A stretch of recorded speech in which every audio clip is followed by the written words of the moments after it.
나라를 걱정해 주시는 시청자 여러분 안녕하십니까? 오늘도 나라가TV 힘차게 한번 시작해 보겠습니다. 오늘은 저희 날카로운 분석, 깊이 있는 통찰로 항상 시청자 여러분들께 큰 울림을 주고 계시는 최수영 정치평론가님 모셨습니다. 안녕하십니까? 안녕하세요. 네. 어떻게 반갑습니다. 지난번에 나오셨을 적에 네. 너무 반응이 좋았습니다. 아유, 제가 감사드리죠. 아유, 나름 열심히 한다고 했는데 저 많이 부족한 평론인데도 이렇게 관심을 가져주시고 성원 보내주시니까 더욱 열심히 하겠습니다. 너무 입체적인 말씀 해주셔서 다양한 시각으로 봐주시는 네. 것 때문에 우리 시청자분들께서 굉장히 큰 감동을 느꼈던 것 아이고, 같습니다. 네, 감사합니다. 네. 저희가 더 많은 말씀을 나누고 싶은데 지금 산적해 있는 현안이 많아가지고 그렇죠. 바로 본론으로 넘어가겠습니다. 네, 그러시죠. 이제 9월 30일이죠. 네. 조희대 대법원장 청문회가 개최됩니다. 네. 민주당이 일방적으로 법사위에서 통과시킨 것 때문에 지금 이제 진행이 될 텐데요.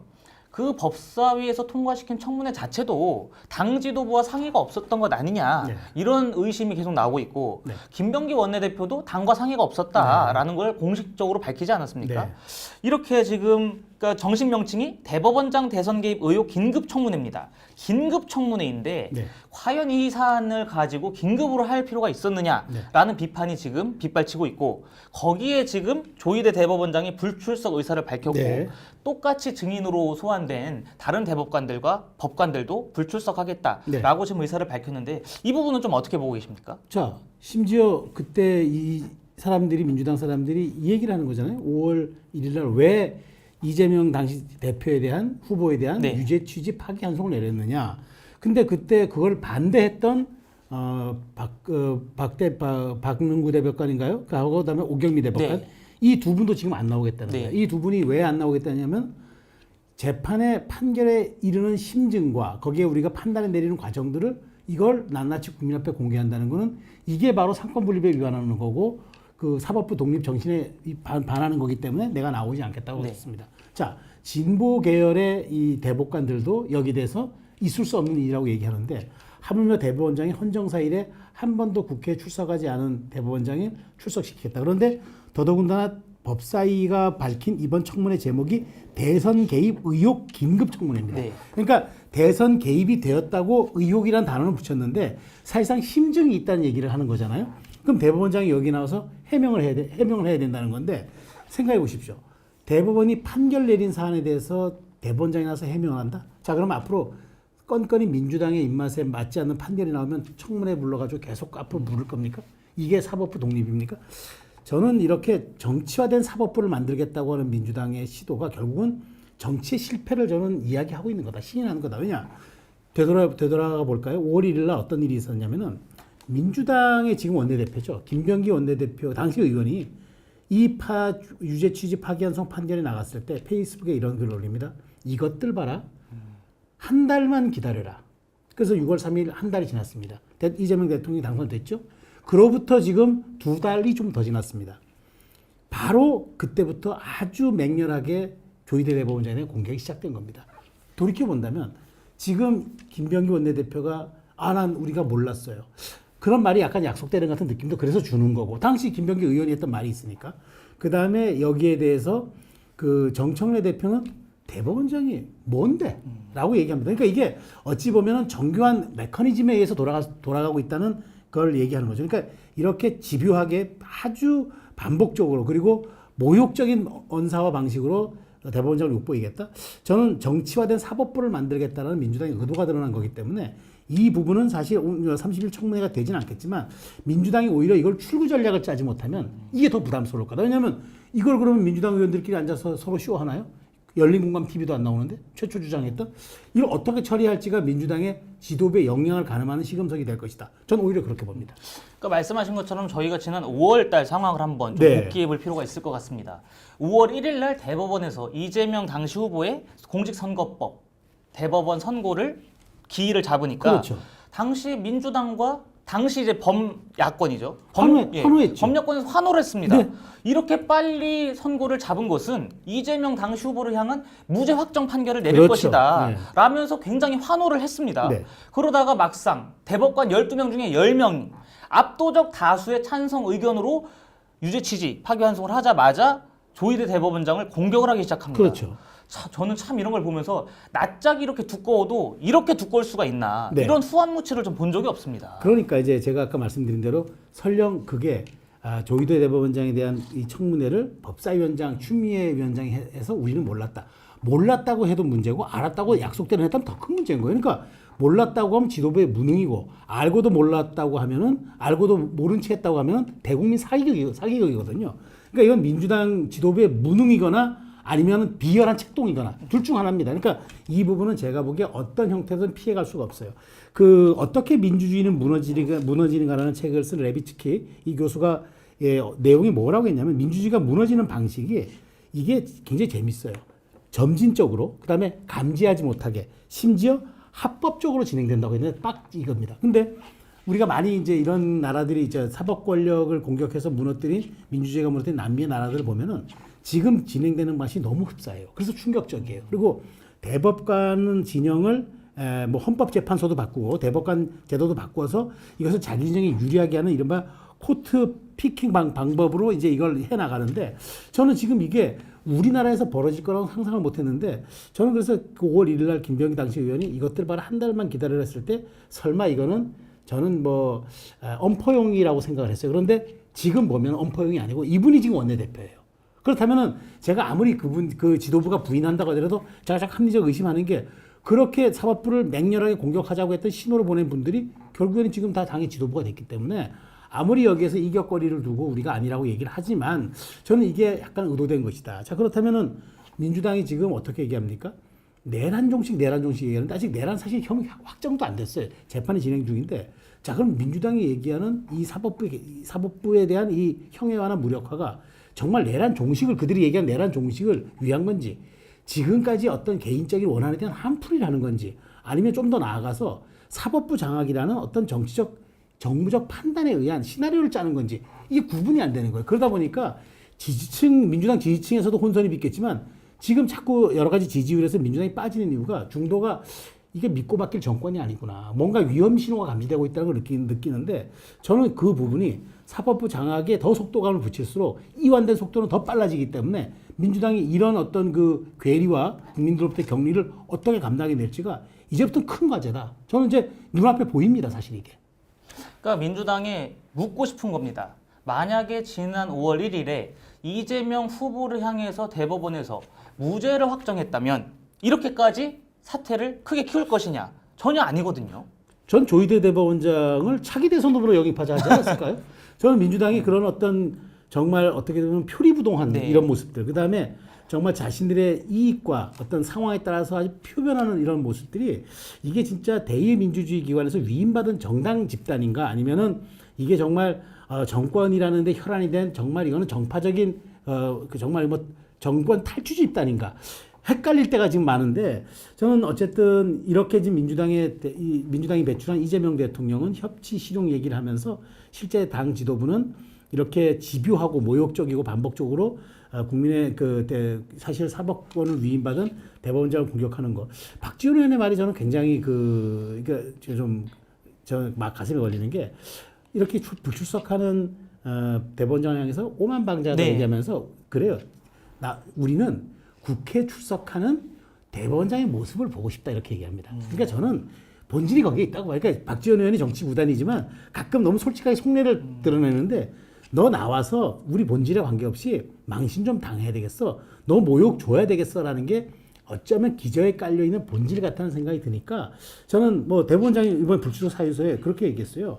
이거는 말하자면은 법원조직법에도 반하고 국감의 증인으로 나올 수 없게끔 하는 국정감사법에도 반하기 때문에 내가 못 나가겠다라고 합법적으로 얘기해서 했는데 이것을 뭐 복붙했느니 불출석 사유서를 내겠다라는데 의견서를 냈느니 하면서 오만방자하다 이렇게 얘기하는 건 저는 어찌됐건 민주당이 지금 이렇게 우리가 그런 얘기 흔히 하잖아요. 너무 과하다. 너무 네. 과하면은 이거는 반드시 역풍을 부릅니다. 이제 역풍이 아니라 제가 보기에 국민의 이탈을 볼 수 있습니다.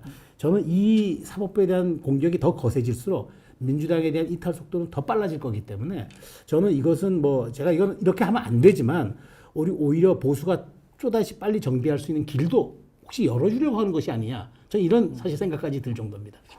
그러니까 말씀하신 것처럼 이제 어제 조희대 대법원장이 불출석 의견서를 내자마자 민주당 법사위원들이 기자회견을 열었습니다. 네. 말씀하신 것처럼 박지원 의원은 조희대 대법원장을 일컬어서 의견서를 내는 건 있을 수 없는 일이다. 오만방자한 것이다. 오만방자라고 했죠. 그렇게 했고 또 조희대 대법원장과 관련된 녹취 예. 파일을 국회 차원에서 공개한 서영교 의원은 아직도 제가 그대로 읽겠습니다. 네. 아직도 윤석열이 대통령인 줄 알고 있는 것 아닌가요?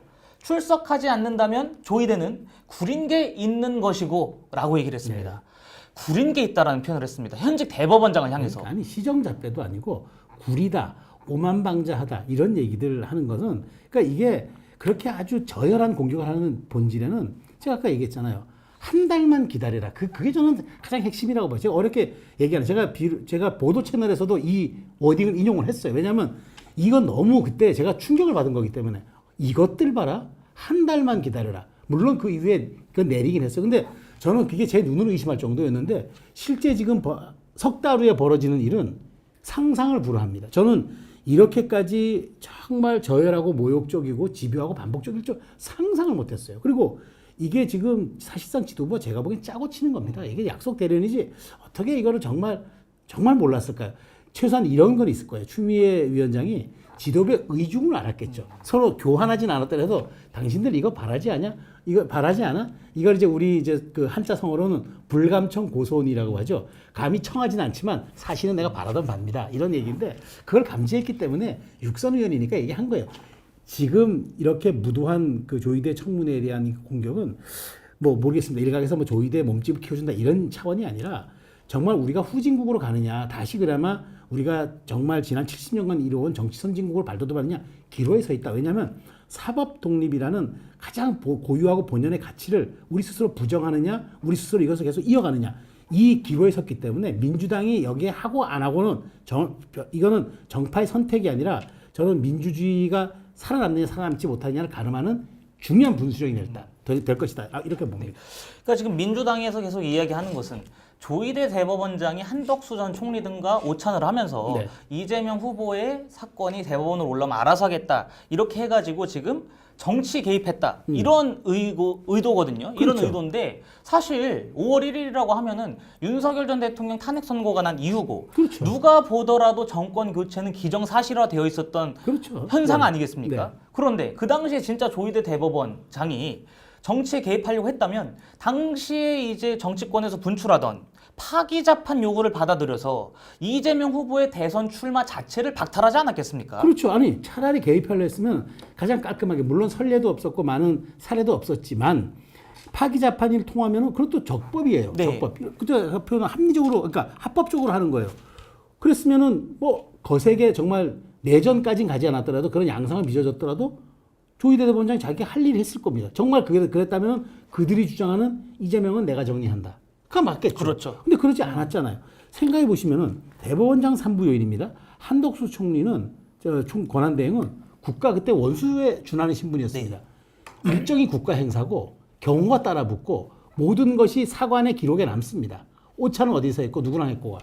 근데 그렇게 두 사람이 네 사람 중에 겹치는데 그걸 특정하지도 못하고 세 날짜씩 나오고 그다음에 거기에 민간인 말도 안 되는 뭐 대통령 장모의 친구라는 뭐 말도 저는 이게 우리가 많은 방송에서 이게 나왔었으면 우리 신조 부대변인 같은 경우도 질문했을 거예요.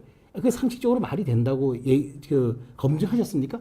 그렇게 물었을 거예요. 그렇죠. 근데 그런 진행자들이 아니기 때문에 그걸 그대로 받아준 거잖아요. 그러니까 정치가 그 유튜브의 경연장이 돼서는 안 되죠. 저는 최소한 여당의 여당의 상임위원장이 이걸 얘기하고 여당의 원내대표 출마했던 한 의원이 서영교 의원이 주장을 할 때는 최소한 근거가 있어야 되는데 근거도 없었잖아요. 근데 이걸 가지고 묵은 거를 가지고 또 청문회를 한다? 그러니까 이게 우리가 흔히 얘기하는 급발진 중에 급발진이에요. 이 급발진 사고는 대책도 없습니다. 그렇죠. 게다가 또 민주당이 지금 계속해서 얘기하는 게 사법 개혁을 외치면서 사법 불신 때문에 국민들이 사법부를 믿지 못한다 이런 얘기를 하고 있습니다. 그런데 이게 말도 안 되는 것이 지금 누가 사법 불신을 초래하는지 네. 우리가 냉정하게 돌이켜봐야 된다고 저는 봅니다. 그렇죠. 그러니까 지금 조희대 대법원장과 관련돼서 있지도 않은 낭설을 유포해 가면서 조희대 대법원장이라는 직책 자체를 희화화하고 네. 그 직책을 흠집내고 그 이미지를 실추시킴으로써 네. 사법부 자체에 대한 불신을 초래해가지고 본인들이 원하는 정파적 이익을 실현하려고 하는 것은 오히려 민주당이다. 네. 그러니까 지금 대법원을 향해서 정치에 개입하라, 대선에 개입하라, 그 사법부는 믿지 못하는 대상이 됐다. 이거를 주장하게끔 환경을 조성하고 토대를 마련하고 있는 것은 민주당 아니겠습니까? 네. 그러니까 제가 아까 우리 남미의 나라들을 이제 예를 들은 게 일단 집권하자마자 합법적으로 이제 헌법재판소 구성 바꾸고 대법원 구성 바꾸고 해가지고 그 사람들이 그러면 어떻게 됩니까? 현 집권 세력의 눈치를 보잖아요. 그러면 지금 조희대 대법원장이 정파적이라고 물러나라 했는데 자 조희대 대법원장이 물러났다고 쳐요. 그래서 새 대법원장이 왔어요. 근데 그 사람이 그러면 민주당에 반하는 판결을 많이 하겠습니까? 많이 하지 않겠습니까? 이거는 상식이잖아요. 이른바 정치의 사법화가 이루어지는 걸 지금 사실은 자신들이 추구하고 밀어붙이는 거예요. 그렇게 정치의 사법화가 이루어지면 그게 정치의 실패입니까? 성공입니까? 정치 실패잖아요. 그렇죠. 근데 이걸 이렇게 밀어붙이고 있어요. 근데 대통령은 여기에 대해서 오불관은 팔짱 딱 끼고 앉아서 본인은 다른 얘기합니다. 뭐가 진심인지 모르겠어요. 협치를 하겠다는 건지 정치를 하겠다는 건지 실용정부를 하겠다는 건지 아니면 이걸 수수방관해가지고 민주당의 장기 집권을 획책하는 당의 의도를 그저 수수방관하면서 오히려 부추기겠다는 건지 진짜 속내를 알 수가 없기 때문에 국민이 더 불안한 거예요. 그래서 저는 이재명 대통령이 이제좀 나서줘야 될 때가 있다. 본심을 드러내야죠. 이게 본심을 드러내지 않다 보면은 자꾸 이걸 가지고 해석하는데 이번에 가장 큰 문제는 서해일 얘기하면서 이게 불이 더 붙었어요. 그러니까 선출 권력이 1등이고 임명 권력은 나중이야. 이거는 우리가 헌법이 규정한 건요. 의전 서열이지 국가 서열이 아니에요. 그렇죠. 삼부 요인의 의전 서열을 얘기한 거예요. 근데 이걸 가지고 마치 그 우리가 넘버링 하듯이 1, 2, 3 무슨 사실 서열은요 조직 폭력계에 있는 문화입니다. 넘버 1, 2, 3 옛날에 영화 넘버 3도 있었잖아요. 그러니까 저는 이런 식의 대통령이 약간 또 분위기를 조성하니까 민주당이 급발진을 자꾸 하는 거잖아요.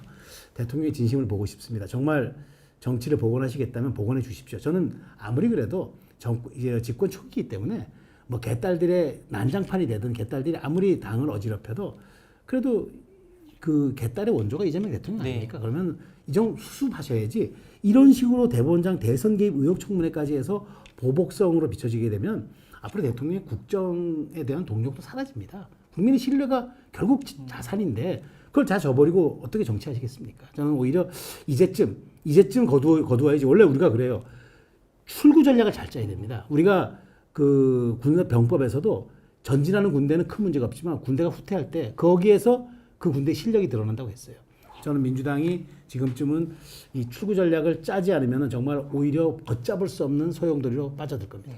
그러니까 지금 추락하는 국가의 품격을 다시 일으켜 세울 사람은 이재명 대통령이고 네. 거대한 의석을 가진 압도적 정부 여당인 민주당이다라는 말씀으로 그렇죠. 네. 듣겠습니다. 예.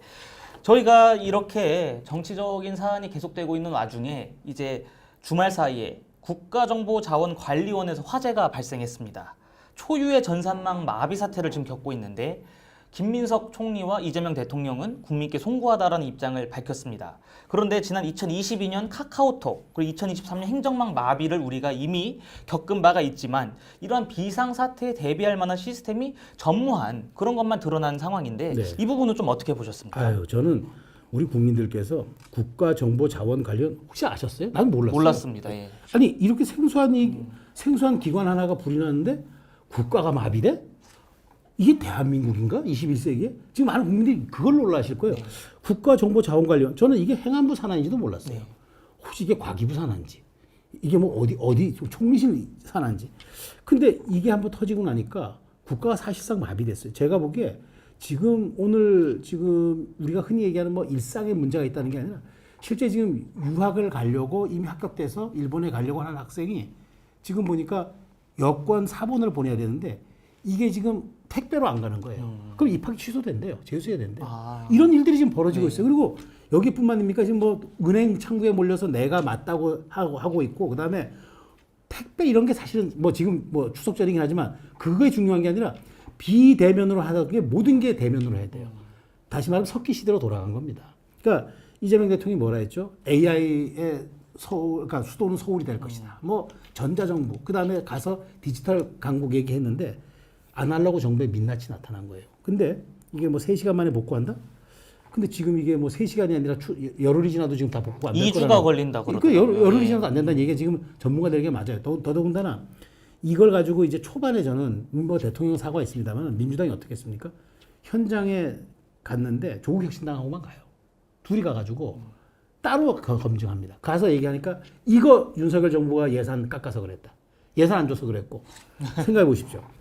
지금 집권한 지가 3개월이 지났는데 자 집권했으면 아날로그 정부 그다음에 그러니까 저 디지털 정부 얘기하고 AI 수도 서울을 얘기하려면은 자 그럼 우리의 인프라가 어디쯤 와 있는지 먼저 점검하고 얘기해야죠. 그러니까 저는 이재명 정부의 가장 큰 문제가 말로만 정치예요. 말로만 민생이에요. 왜냐하면 이게 국가정보자원관리원이라는 이 기관이 이게 디지털 강국, 그다음 디지털 한국, 그다음에 더 나아가 AI의 수도의 심장이었다고 한다면 이걸 정비를 하고 이게 큰 문제가 없는지 확인한 다음에 얘기를 해야지. 그러니까 이건 잘 돌아갈 거야. 전임 정부가 잘 했으니까 하겠지라고 믿었던 거죠, 아니에요? 근데 사실 그렇지 않았잖아요. 근데 문제가 터지니까 전 정부 탓을 하고 이게 잘 되면 현 정부의 공이라고 얘기하고 그런 상황 속에서 이제 저는 이게 주는 교훈이 이거예요. 뭐 소 잃고 외양간 고칠 수 있어요. 뭐 소가 도망갈 수도 있고. 근데 문제는 더 도망가지 않고 더 잃지 않도록 탄탄하고 튼튼한 울타리를 만들고 다시 이런 일들이 반복하지 않도록 시스템을 정비하는 일이잖아요. 근데 거기에 관심이 없잖아요. 지금 하는 거 보세요. 그게 문제가 아니라 이건 전 정부 탓이고 대통령도 사과하고 무조건 책임이 있습니다만 하지만 여기에 대한 뚜렷한 지금 대책 그다음에 비전 없이 밤새워서라도 빨리 복구해라. 그가 전부예요.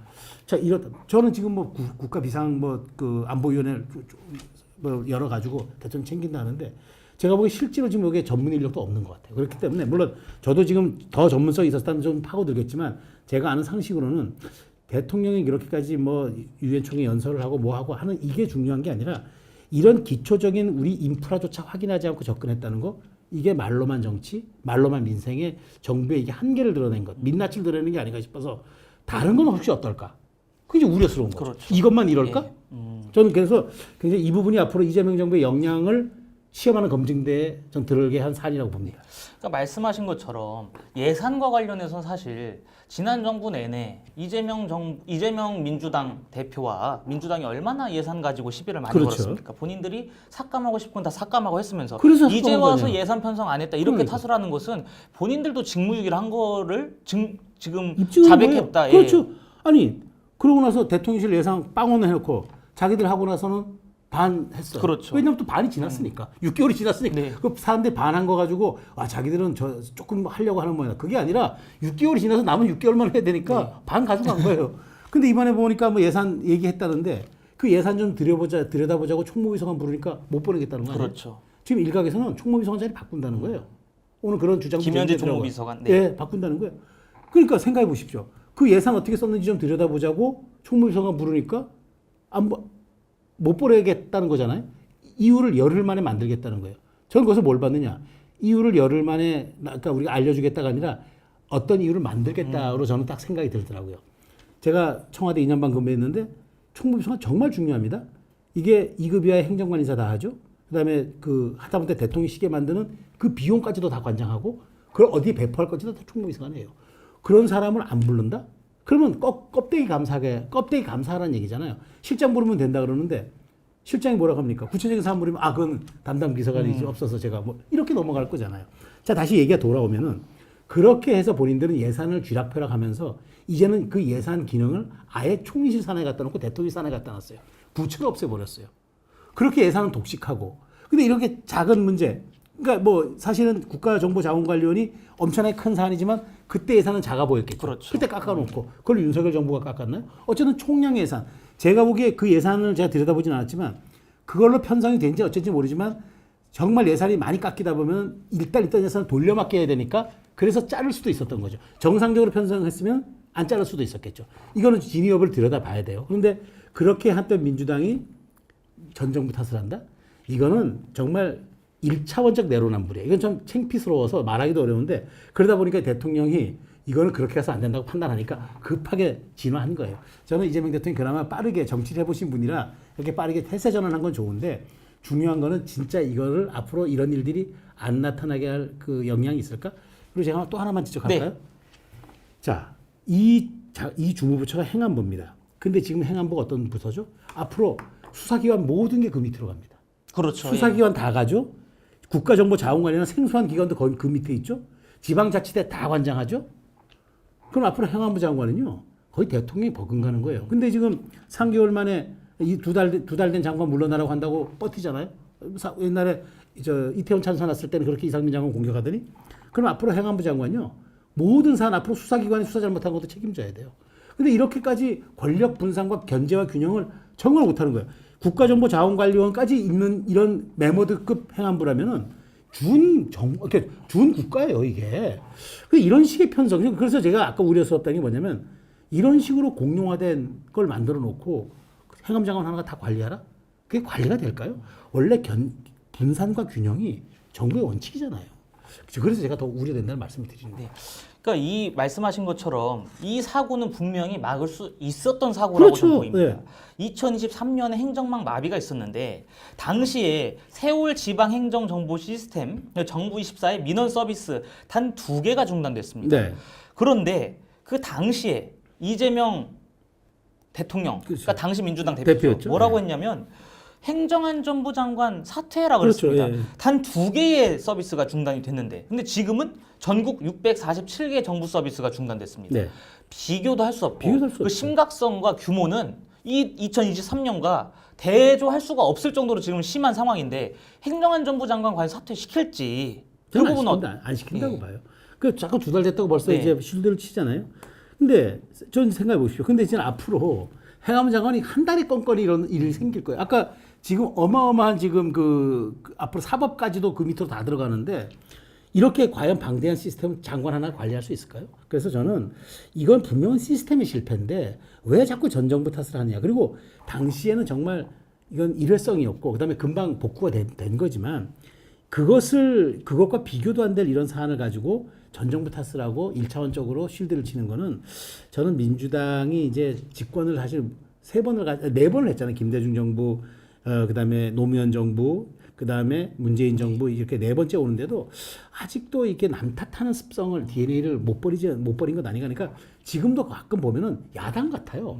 국정에 대한 무한 책임을 지는 여당 같지 않고 저는 대통령의 말이 나와서 어쨌든 국가의 최종 책임자로서 송구합니다라고 어쨌든 그렇게 얘기했어요. 그래서 순간 여당이구나 알았지. 그 전날 별도로 같이 현장 감사 가고 하는 걸 보면서 아직도 야당 DNA만 있는 거구나. 아직 국가를 운영하고자 하는 그런 어떤 그 실력이라든가 그런 어떤 태도 이런 것들이 전혀 아직도 갖춰지지 않았구나라는 생각을 했는데 하여간 이번에 보면서 저는 이 아날로그 정부의 민낯을 드러내는 이런 인프라 속에서도 디지털 수도 운운하고 AI 수도 운운하는 대통령의 그런 약간 뭐랄까 그 괴리감과 그다음에 그 일종의 그 좀 어떤 그 생각의 그 좀 뭐랄까 이중적인 생각 이런 것들이 앞으로 시스템의 실패를 자꾸 저는 예견해 보이는 것 같아서 조금 우려스럽다. 저는 대통령의 빠른 사과는 제가 환영하지만 문제는 이것을 정말 앞으로 제대로 되게 복원해낼 수 있을 것인가 저는 역량이 시험돼야 될 거라고 봅니다. 네. 그러니까 이재명 대통령이 양심이 있다면 본인이 했었던 말을 지켜야 될 것이고 본인이 했었던 과거의 행적을 국민들이 다 알고 계십니다. 네. 그것을 그대로 실현을 해야 될 것입니다. 이재명 대통령이 정말 국민을 위한다면 이 엄청난 국민 불편과 혼란을 초래하고 야기한 행안부 장관을 향해서 경질을 하는 것이 국민 상식에 합당하다. 저는 만일 그렇게 하면 국민들이 이재명 대통령 정말 책임지는 정치인이구나. 그리고 언행일치가 되는구나. 그렇죠. 그리고 이재명 대통령 정파를 넘어서 이제 국민을 보고 정치하는구나. 이렇게 생각할 수도 있다고 봐요. 그렇죠. 네. 자, 이렇게 지금 국민 혼란이 가중되는 가운데 여야가 국회에서 대치하는 네. 대치 정국이 계속 이어지고 있습니다. 추석을 이제 앞두고 있는데 국민의힘은 어제 장외 집회를 열었고 민주당이 일방적으로 통과하는 법안들에 대해서 무제한 토론, 네. 필리버스터를 계속 이어가고 있습니다. 그런데 오늘 밤에 사실상의 무제한 토론이 이제 끝날 것이다라는 그렇죠. 관측이 이렇게 있는 상황인데요. 이 여야 대치 정국에 대한 해법은 좀 어떻게 보십니까? 저는 대통령이 답을 냈잖아요. 힘을 가진 사람이 양보하라고. 네. 양보 안 하잖아요. 이거 국민의힘이 원래 양보한 거잖아요. 그렇죠. 정부조직법 받았잖아요. 특검법과 특검법 너희들 연장하지 말고 그냥 마무리되는 거 보고 다시 얘기하자. 근데 그걸 하루 만에 깬 게 이런 일이 벌어진 거잖아요. 저는 이번에 국민의힘이 전 대승적 판단을 했다고 봐요. 장동혁 체제에서 그래 윤석열 정부의 정부조직법이 무려 5개월이 걸려서 10월 달에 됐어요. 5월에 출범했는데 6, 7, 8, 9, 10 5개월 만에 거쳐서 되다 보니까 굉장히 어려웠잖아요. 그러니까 이번에 3개월 만에 통과를 시켜주려고 합의를 한 거예요. 합의문까지 써가지고 서로 읽었는데 그 파기한 게 정청래 대표 아닙니까? 그날 밤에. 예. 그렇죠. 그러니까 지금 이게 국회 무제한 토론이 나온 거예요. 마치 무제한 토론이 이제 뭐 필리버스터가 국민의힘이 뭐 이렇게 수단으로 가져온 건 어쩔 수가 없는 건데 마치 이걸 귀책 사유로 국민의힘으로 돌리는데 그게 아니잖아요. 이걸 깬 건 정청래 대표예요. 우리가 흔히 이런 얘기합니다. 말 위에서 나라를 얻었다고 해서 말 위에서 나라를 다스려서는 안 된다. 내려와서 다스려야죠. 백성과 함께 국민과 함께 호흡을 해야죠. 그러려고 옛날 그 선조들도 그렇게 얘기한 건데 말 위에서 천하를 얻었다고 천하를 말 위에서 통치해서는 안 된다. 근데 지금 정청래 대표나 여당은 말 위에서 통치하려고 해요. 그 강성 지지층의 등에 업혀서 정말 10만 명도 안 되는 그 과대 표집된 의견을 받아서 5천만 명의 국민을 상대하려고 하는 거예요. 그러다 보니까 이 극한의 대립이 있는 건데 저는 답은 자명합니다. 여당이 이건 출구 전략을 짜줘야 돼요. 그래서 지금 야당 입장에서는 그래서 69개 무제한 토론 걸어서 우리가 내년으로 다 법안 넘기겠다고 하는데 그렇게 하면은 야당도 욕먹지만 여당이 더 피곤해요. 180명 매일 나와서 한 건씩 그렇죠. 해제해야 되고 우원식 의장은 의사복 내려놓을 짬이 없어요. 그래서 이제 여당이 이제 야당이 압박하는 거죠. 당신들 무리하게 좀 하지 마라. 정부 조직법 포함해서 4개는 속도전을 지금 해서 우리가 어쩔 수 없지만 나머지 법은 우리랑 상의해라 하는 거예요. 민주당이 받아줄지 모르겠습니다만 어쨌든 전 국민의힘의 이건 사실은 어찌 보면 생존 전략이라고 보기 때문에 실효성이 있다 없다. 저는 뭐 일각에서 이런 얘기도 하더라고요. 장동영 원내대표나 송은석 원내대표가 차라리 필리버스터 하는 게 어떻겠느냐. 그렇게 하면 소구성이 더 있을 것이다 얘기하는데 마찬가지예요. 그분들은 뭐 국회의원 모두 발언이나 최고위의 발언에서 얘기해도 되는 거고 더 중요한 거는 지금 당이 어찌 보면 방향성을 정립하는 게 더 중요하기 때문에 필리버스터는 정말 이거는 최소한의 생존 전략이다. 이걸 가지고 실효성이 있니 없니 얘기하는 자체가 실효성은 없지만 야당의 몸부림을 폄하할 수는 없지 않겠습니까 우리가. 그렇죠. 예. 자, 근데 지금 말씀 주신 것 중에 이제 정부 조직이 개편됐습니다. 네. 검찰청이 폐지가 됐고 네. 방통위도 폐지하면서 방미통위 네. 방송미디어통신위원회를 설치하면서 네. 이진숙 방통위원장이 사실상 쫓겨나게 됐습니다. 이 정부 조직 개편 민주당이 또 일방적으로 통과시켰죠. 네. 이 점은 좀 어떻게 평가하십니까? 제가 사실 어찌 보면은 이 미디어법 좀 방통 쪽의 전문가입니다. 네, 왜냐하면 제가 이때 대통령제 인수에서도 이 방송통신 미디어 분야 전문위원을 했고 제가 이제 방송통신 산하 기관에 제가 기획실장도 했었습니다. 제가 이걸 보면서 정말 한심했던 게 민주당이 이렇게 얘기하죠. 방송통신위원회를 방송미디어통신위원회 방미통위로 네. 했고 그다음에 유료방송 정책과 미디어 기능을 좀 더 가져왔다 네. 얘기를 했어요. 그리고 이제 여기에 딱 들어간 게 모든 그 위원회의 기능은 전 위원회 인력까지도 그대로 이관된다라고 얘기하고 단 한 줄 넣었어요. 정무직은 제외한다. 네. 그러니까 정무직 한 사람이니까 한 거예요. 근데 이게 당연히 그러면 이진숙 축출법 맞잖아요. 예. 근데 더 제가 황당한 건 뭐냐? 방송 미디어 통신이 방미통인데 OTT라고 하잖아요. 오버 더 탑. 네. 즉 온라인 동영상 서비스. 요즘 뭐 유튜브 다 마찬가지지만 다 그거 오버 더 탑. 이 OTT로 하는 거예요. 네네. 그 OTT를 안 갖고 왔어요. OTT를 문화관광부에 남겨놨어요. 아, 이게 온라인 동영상 서비스 OTT를 가져오는 게 가장 커요. 네. 넷플릭스부터 지금 모든 것을 규제하고 여기에 대한 진흥 정책을 낼 수 있는 게 방통위 해야 되는데 이게 어디 있는지 아세요? 문화관광부에 있어요. 가져와야 된다고 얘기하고 처음에 원안에 있었어요. 근데 문화관광부가 저항하고 하다 보니까 시간이 많이 걸리고 이걸 가져오려면 뭐 토론회도 해야 되고 공청회도 해야 되니까 덜렁 이것만 갖고 왔어요. 그러면 이거는 뭐죠? 간판 바꿔달기였어요. 간판만 그러니까 바꿔달라. 방통에서 방미통위가 된 거예요. 정말 정작 중요한 OTT 같은 법안 그 규제나 진흥 정책 안 갖고 왔어요. 그래놓고 방미통이라는 거예요. 그러니까 간판만 바꿔다는 게 아니라 허접한 간판으로 바꿔다는 거예요. 그러니까 저는 이걸 보면서 도대체 뭘 하자는 거지? 그러니까 딱 하나입니다. 이진숙 축출법 맞습니다. 그러니까 이걸 자꾸 다른 걸로 뭐 프레이밍하거나 짜거나 얘기하지 말고 이건 딱 하나예요. 다만 책임져라. 그리고 생각해 보십시오. 또 하나 지적드리자면은 이건 방송이 5인 체제가 과거 그 방통위 체제였잖아요. 7인 체제로 늘렸어요.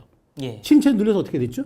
여당 4명, 야당 3명으로 또 더 늘었어요. 그러면 정치에 인원이 많아지면 종속화, 가속화됩니까? 아니면 속도가 더뎌지겠습니까? 더져지죠. 그러니까 정치에 대한 거 더 이제 앞으로 이제 이것이 더 이제 더 정말 앞으로 이 정치적인 방송이 돼. 그래서 땡명 방송 만들려고 하는 것 아니냐. 땡명 방송. 그래서 지금 바로 국민의힘에서 그 땡명 방송이라는 네이밍을 붙였어요. 저도 우려스러운 게 이렇게 되면은 4명이 돼버리면은 점점 더 정치권의 입김만 강해지는 거예요. 그럼 이건 개혁입니까? 개악입니까? 개악이죠. 네.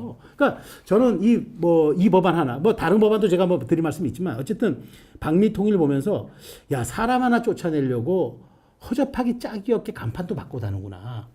내용 메뉴를 다 떠나서 정말 간판만 바꿔 다니고 이건 국민을 속이는 거예요. 이런 것들에 대해서 심판하지 않은 국민들이 뭘 심판해야 되죠? 저는 이번에 정부조직법 보면서 이게 국가의 기간을 흔드는구나. 굉장히 우려스럽다는 생각이 들었습니다. 네. 그러니까 지금 말씀해주신 것들을 들어보면은 정말 겉으로 드러난 것 이면에 네. 굉장히 숨은 그 의미들이 많이 있구나. 네, 그렇죠. 근데 그것을 우리 국민들께서 명확히 다 아시고 비판할 거는 또 비판해 주시고 칭찬할 것은 또 칭찬해 주시는 그러한 집단지성을 발휘할 그렇죠. 때라고 보여집니다. 이거 정말 예. 제대로 아셔야 됩니다. 그러니까 뭐 검찰청이 이제 공소청과 이제 뭐 수사청으로 나눠지고 하는 이제 그런 사안들을 떠나서 이게 얼마나 허접하면 1년 유예기한을 뒀겠어요. 그리고 보안 수사권을 어떻게 할지, 그다음에 전권 성취. 지금 검찰이 요구하는 거는 경찰이 할 수 있는 거 우리가 들여보게 하자. 보안 수사는 못 받더라도 아직은 안 하더라도 뭐들이 얘가 수사하는지도 알게 하자. 그것 정도 얘기하는 사안이. 그러니까 이게 지금 제가 아침에 박은정 의원 자료인가요? 보니까 작년에 우리가 이제 검경 수사권 조정을 했잖아요. 얼마 전에. 그 전까지 4천 건 정도에 불과했던 그 미제 사건, 3개월 이상이 된 걸 미제 사건이라더라고요. 그게 18,000으로 늘어났대요. 작년 한 해만. 늘어난 거죠. 늘어난 거죠. 4배, 5배 가까이 늘어난 거예요. 미제 사건이 많아지면 국민 손해입니까? 국민이 이깁니까? 이게 명쾌한 거예요. 근데 지금 더더군다나 수사 전문가들의 검사를 아무 대처가 이런 식으로 그냥 이름 바꿔. 이름도 공소관? 그런 주장도 그런 있죠. 저 추미애 위원장 그렇게 얘기하더라고요. 그렇게 바꿔버리면 그 피해가 국민한테 가잖아요. 미제 사건이 검경 수사권 조정 이후에 5배가 늘었는데 검찰의 수사권을 다 뺏어버리면은 10배로 늘어날 가능성이 저는 있다고 봐요. 더 넘을 가능성도 있죠. 있어요. 예. 미제 사건이 수만 건이 되면은 피눈물 나는 건 국민이지. 그렇죠. 그러면 그 악들은 뒤에서 박수치고 좋아하겠죠. 이게 그쪽이 얘기했던 정말 개혁의 본질인지 저는 되묻지 않을 수 없어요. 이렇게 정말 나라가 어떻게 될지 걱정해 주시는 국민 여러분들의 한숨이 여기까지도 들리는 것 같습니다. 저희 오늘 최수영 정치평론가님께 더 많은 말씀 듣고 싶었는데 시간 관계상 여기서 인사드리도록 하겠습니다. 저희 나라가 TV는 다음 주 이제 추석 연휴는 한 주 쉬고요. 연휴가 지난 다음에 또 알찬 내용으로 다시 뵙겠습니다. 추석 연휴 즐겁게 보내시면 좋겠습니다. 오늘 방송 여기서 마치겠습니다. 감사합니다. 감사합니다.